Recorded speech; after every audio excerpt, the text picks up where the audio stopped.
Let's keep talking about this. Bringing Gordon Gray, Director of Fiscal Policy at the American Action Forum. He joins us live stateside.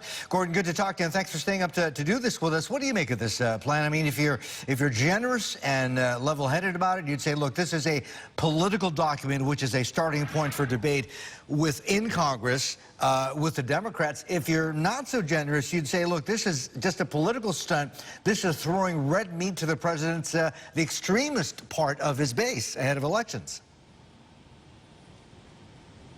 So I'm probably more inclined to the less generous view, in part because the debt challenge just gets harder and harder. So every year that we don't do anything, and this budget is a reflection of inaction, or at least serious inaction on this issue, then the job gets harder. So I tend to grade on a little bit of a curve as the debt grows. So how's he going to live this down? Because, I mean, he has campaigned on eventually at least reducing the deficit. But if you take a look at the numbers in this initial document, right, the deficits actually are going up. That's absolutely right. And what this budget does, and it builds on, frankly, a tradition of past administrations, which is you get to assume an awful lot. And this budget assumes economic growth that's a full percentage point above for the rest of the year on average other major forecasts. And that picks up almost $3 trillion in deficit savings right there. And then on top of that, you have some spending cuts that I think are just never going to happen. As was mentioned earlier, a lot of the spending cuts come out of spending levels that we basically already dealt with Congress. So this budget just rests on a lot of, frankly, optimistic assumptions that are just never going to happen. Yeah. So the maths simply does not add up then, does it, Gordon? The White House argues that this is an affordable budget. The deficit will start to drop, dropping below $1 trillion in 2021, and the budget will be balanced by 2035. Is there any chances of that happening?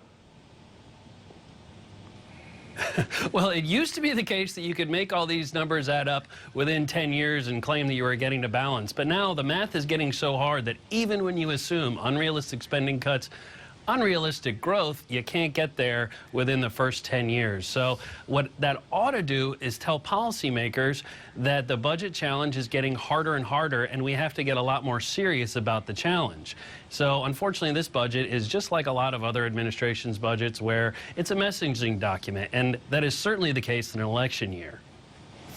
So, Gordon, I have to say, you know, it seems pretty polarizing. On one end, you've got build the wall, you've got more nuclear weapons. On the other side, you've got health care and entitlements going down. Smack in the middle, though, the potential for infrastructure. What are the chances, do you think, of any kind of infrastructure legislation going through in this session of Congress? So at some point, Congress is going to have to reauthorize the Highway Trust Fund. That's essentially the major federal program that pays out for transit and highway spending in the states. That's going to have to be reauthorized. In the years past, there's been a lot of talk about finally doing a big infrastructure deal, but they can never get to the hard part, which is how to pay for it, and then they just sort of do a reauthorization. The real breakthrough would be on agreement on how to pay for new ambitious infrastructure projects. In this budget, there isn't the pay for, so there isn't the hard part, so I don't expect any major movement on infrastructure. What about tax cuts? So there are going to be more tax cuts, and there are tax cuts in the president's budget. Unfortunately, the president's budget doesn't deal with, in my view, some of the more pro-growth elements in the tax code that we need to tackle. So the Tax Cuts and Jobs Act had a provision that really incentivized business investment. It's called 100% expensing. That goes away within 5 years, and the president's budget doesn't include an extension of that. I think that's more meaningful for growth, along with some other provisions, than an expensive across-the-board income tax cut.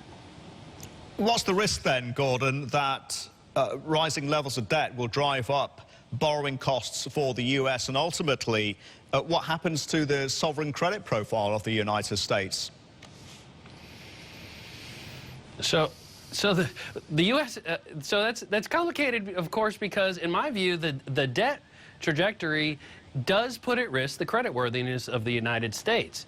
The problem, of course, is that credit markets are sort of take a relative measure of creditworthiness. So right now, the United States is and will probably continue to be the best-looking horse in the glue factory. So where the U.S. debt is on a unsustainable trajectory right now, we still have one of the strongest economies in the world, particularly in an environment of low global growth, and a lot of nations are still dealing with a lot of debt overhang from the Great Recession. So even though, in my view, the debt outlook is challenging, it's still probably the best one in the world. Isn't there a risk that, let's say, we do see a sustained growth rate of 3%? Isn't there a risk of overheating the U.S. economy to the point where the Fed will have to intervene and start raising rates aggressively, which is exactly what the Trump administration and the president himself do not want to see? Well, you know, that's certainly what a lot of monetary hawks have been saying for a lot of years, and it just hasn't sort of panned out that way. So I think there's increasingly a little bit more appetite for looser monetary policy. So if the United States can demonstrate a capacity to grow above 3%, that's going to, in my view, going to be on the back of a productivity boom that we've just been waiting for essentially since the 90s. That's what it's going to take to get the U.S. Economy really chugging along, and I'm just not seeing it. More fiscal stimulus that overheats the economy, I'm a little skeptical of, and frankly, I just don't see the legislative environment allowing that. So if the U.S. were to get above 3%, my hope would be because of the right policies. But right now, I just don't expect that in the outlook.